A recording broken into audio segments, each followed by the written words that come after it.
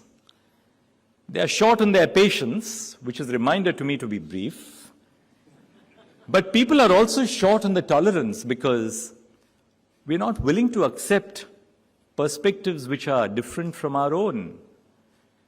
So just as humanity has expanded with the global advent of travel and technology, humanity also has retreated within by not willing to accept anything that we ourselves as individuals believe in.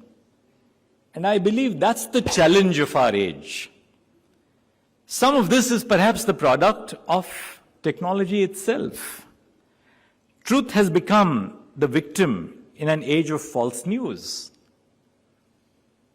With the spread of social media, something which is said as a seed germinates into virtually a whole theory which can never be tested on the anvil of rational science.